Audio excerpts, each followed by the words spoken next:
ఆదినాయకత్వం ఒకటి అడిగాను ఇన్ని సంవత్సరాల నుంచి 2014లో ఆ రోజున జనసేన టీడీపీ జనసేన భారతీయ జనతా పార్టీ ఎలా కలిసి వెళ్ళినాయో అరాచక పాలన అయిపోయింది.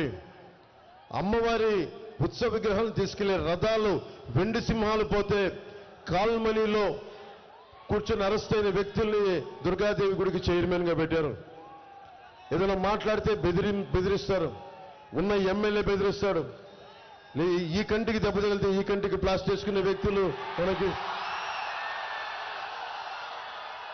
వాళ్ళ నాటకాలకి ఒకటో రెండో వాళ్ళ నాయకుడికి దెబ్బ తగిలితే ఆ రాయి అంటే విచిత్రంగా ఇటు పడితే ఈయనకెళ్ళి అది ఇటు తిరిగి అటు తిరిగి 360 డిగ్రీ తిరిగి ఇటు తగిలిందంట.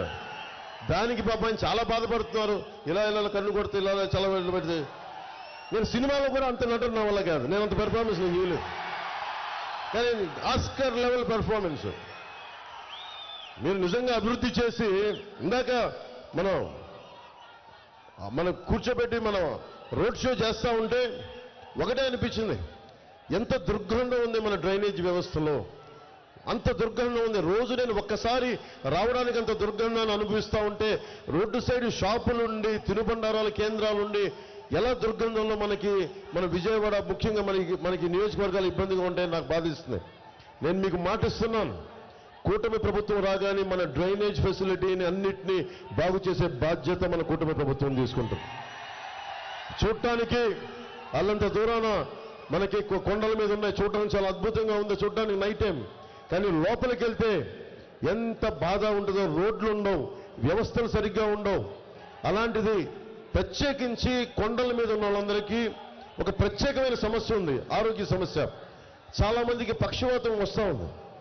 నేను మీకు మాటిస్తున్నాను, విజయవాడ పశ్చిమ నియోజకవర్గ అన్నదమ్ములందరికీ ఆ ఏదైతే ఉద్దానం లాంటి సమస్య ఏదైతే ఉందో, మనకి ఉద్దానంలో కిడ్నీ సమస్య, మన పశ్చిమ నియోజకవర్గం ముఖ్యంగా కొండ ప్రాంతాల్లో ఉన్న అందరికీ ప్రత్యేకించి పక్షవాతం వస్తుందని దాని మీద దృష్టిలో ఉంది నాకు.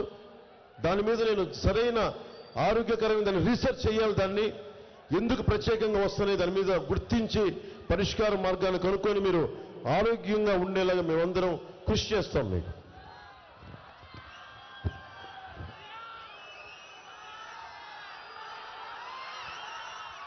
విజయవాడ ఈస్ట్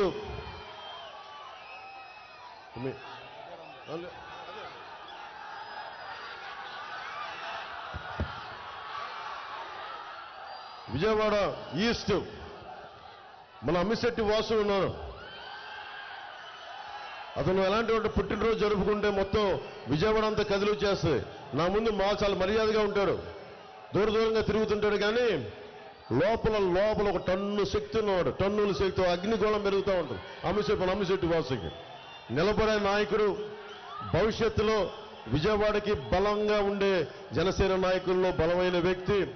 ఈస్ట్లో బాధ్యతలు అప్పగిస్తే గద్దె రామ్మోహన్ రావు గారు సిట్టింగ్ ఎమ్మెల్యే, వారి కోసం వాసు మనం ఆయనకి ఇవ్వాలి అంటే ఒక్క మాట మాట్లాడలా. అన్నా నువ్వు చెప్పన్నా నీ మాట నేను వింటాను అంతే చెప్పి మనస్ఫూర్తిగా ఈ రోజున కూటమికి గద్దె రామ్మోహన్ రావు గారి కోసం విజయవాడ తూర్పు నియోజకవర్గం నుంచి గద్దె రామ్మోహన్ రావు గారు సిట్టింగ్ ఎమ్మెల్యే పోటీ చేసిన ఆయనకి అండగా నిలబడ్డాడు. అమ్మిశెట్టి వాసుకి మన విజయవాడ ప్రజలందరి తరపున జనసేన పార్టీ తరపున నువ్వు ఇంత అండగా కూటమికి నిలబడినందుకు మనస్ఫూర్తిగా నా హృదయపూర్వక కృతజ్ఞతలు వాసు నీకు.